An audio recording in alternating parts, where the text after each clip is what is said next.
Hi folks, welcome back to Mother Udder. So we had a little surprise when we came home last night. We had no idea. We had no idea what uh, what we were in for. We drove up the hill, it was a little dark, and all the goats were swarming around something in the yard. And the donkeys were there too, so we thought, oh no, there's going to be some coyotes. The donkeys got a hold of another one.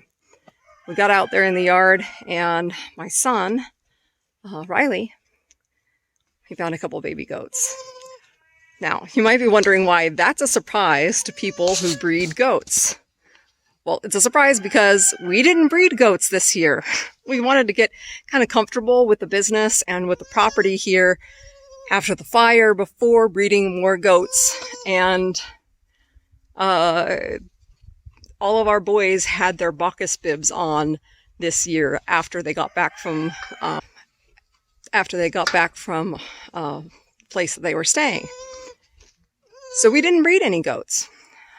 Quick calculation tells us that the goats were bred just before they came back to our property by a week or two, probably about a week before they returned back.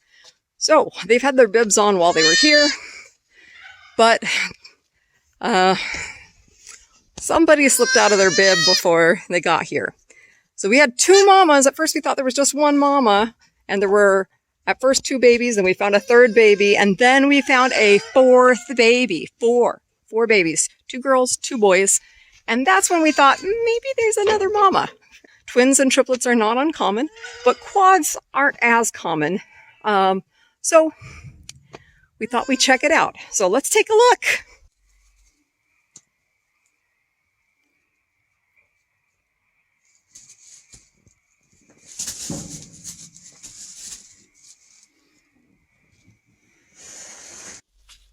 So you might be wondering where the fourth one is. I've got her outside. She came inside with us last night because we didn't discover her until we were getting these 3 rounded up and put in the trailer. We heard a little baby goat crying over in the wooded area, and my son brought it to our attention. He went over there, and he found our guardian donkeys guarding over the baby. She was shivering and cold, and she had a broken leg. And she's going to have to be a bottle baby because she just can't compete with her brother for food. So, and as soon as she's able to go out with the rest of the goats, she will. So that's what we've got for you right now. Let's go out and take a look at her. Little one. Brought her out to be with the other goats for a little bit. Hi. Oh, little baby. Hello, little one. Goody.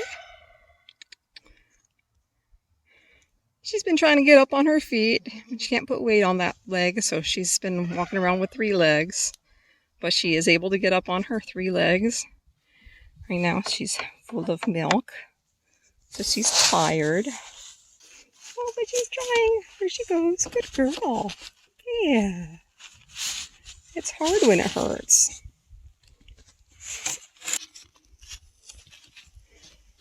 There we are. There we are. Yeah. Good girl. Good girl.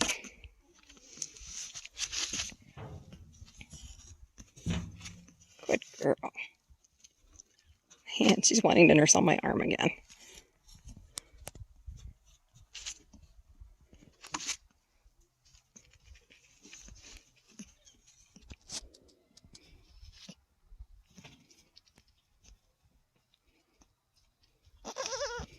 Yeah. So this could have been a really big disaster for us. It is really important when your animals are at somebody else's property that you stress how important it is to keep the males and females separate, and that if you have Bacchus bibs, how important those Bacchus bibs are. This is not just about keeping pregnancies down. It is the safety of your animals. One of those mothers was only 11 months old. Now, she was large for an 11-month-old baby, but she was a baby, and that can affect her growth. It is not what we would normally do. We would never breed a female goat until she's at least 18 months, and I really prefer 24 months before I start breeding. This was not a planned pregnancy for us, and we are happy to have these babies. We're so happy to have them, and I mean, new life on the farm is always a blessing. Had we known to expect it, we would have definitely moved the mothers into a different area where they would have been safer giving birth, as we knew what time to expect them to give birth. And then put them back in once we knew that they had securely bonded with their babies and they were capable of keeping them safe. So this isn't what we had anticipated. It's not what we expected, but it's the hand that we got dealt. And we're going to make the best of it. This little girl is going to get the best care possible. She is going to be spoiled beyond compare. And those babies in there are going to be taken good care of. And they are going to be a blessing to this herd and to our homestead. So watch as they grow up and keep watching as we rebuild our dream here on our homestead. And don't forget, tomorrow night, our family is going to be on Discovery's Homestead Rescue. Make sure to check it out on Discovery, Discovery Go, Amazon, and the YouTube also. So check it out.